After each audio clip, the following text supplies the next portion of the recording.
So AI is all the rage right now, and we're going to look at one of the tools, GPT, and see how it answers questions versus how I answer questions. Well, who am I? I'm Teia Golden, and I am a real estate agent in Idaho, and I've been practicing real estate for 20 years. So how this is gonna work is I'm gonna ask ChatGPT a few questions, and we're gonna see if it's even accurate. How much should I list my home for at 3353 Woodland Drive in New Meadows, Idaho? As an AI language model, I don't have access to the latest real estate data, so I cannot provide you with a precise estimate. However, you can consult with a local real estate agent to get a better idea of the current market value of your property. They can analyze the recent sales of similar properties in the area, as well as the condition, age, and location of your home, to suggest a suitable listing price. Ultimately, the final listing price will depend on your goals. So as you can see, ChatGPT cannot help you with the sales price of your home. For that, you're going to want to contact your local real estate agent. They're going to,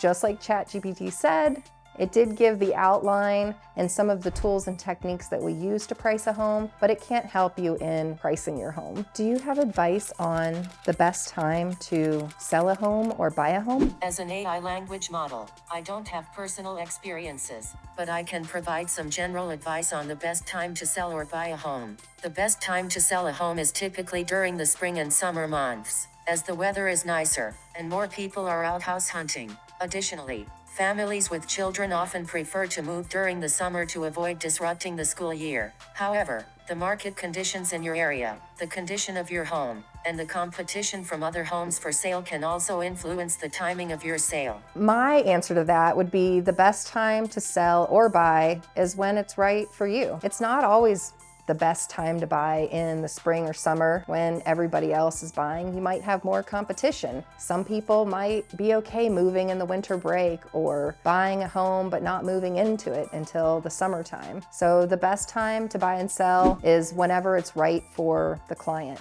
depending on what's going on in their life. So here we go, question number 3. I'm thinking about buying an investment property. What type of financing should I get to purchase this investment property? This is a tough one. I don't have access to your financial situation and credit score. However, there are several financing options that you can consider when purchasing an investment property, such as 1. Conventional mortgage. This is a traditional mortgage that you can get from a bank or a lender. You'll need to have a good credit score, a low debt-to-income ratio, and a down payment of at least 20% to qualify for this type of financing. 2. FHA loan. If you're a first-time homebuyer, you can consider getting an FHA loan. This type of loan is backed by the Federal Housing Administration, and it requires a low down payment of 3.5%. 3. VA loan. If you're a veteran, you can consider getting a VA loan. This type of loan is backed by the Department of Veterans Affairs. So I would say for purchasing an investment property, it depends on your finances. And that's why you would meet with somebody in person and talk about your situation. And then that would lead to what type of financing that you would want to get. If it's a investment property, you probably wouldn't do an FHA loan for an investment property. You would probably go conventional or get an investment loan for this type of product. In our area, the FHA limit has just been raised to $575, and to find homes that are under that amount it's just tough to do in our area. So getting an FHA loan on an investment property is incorrect information. An FHA loan has to be on your primary residence. So the last question we're gonna ask it today, just for this video, although there's probably so many more questions that we can ask that you're gonna get a different answer from me than you would from ChatGPT, but let's do this one. So the 4th and final question is, what are the tax implications or the risks that I can incur when selling my house?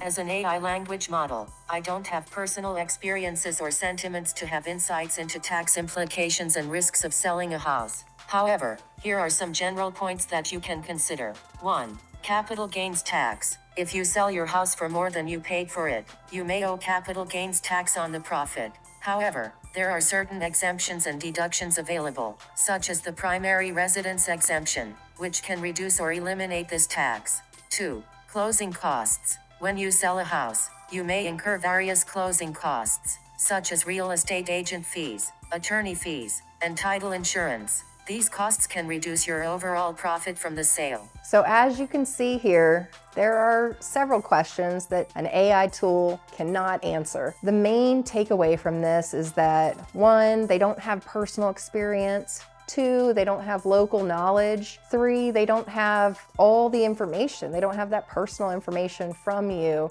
to be able to provide the best answer for you. One of the examples or things to watch out for in the taxing implications or the risks that I've seen lately, I had a person that's over the age of 62 sell their home, and that profit was counted as income for them the next year, and that increased their Medicaid expense and reduced their overall Social Security income that was coming in monthly. So there's different things to watch out for when you're buying and selling, different risks that GPT and AI tools not going to be able to tell you. It doesn't look like real estate agents are going anywhere or losing their jobs to AI. If this video is giving you more information, don't forget to like the video and subscribe to the channel.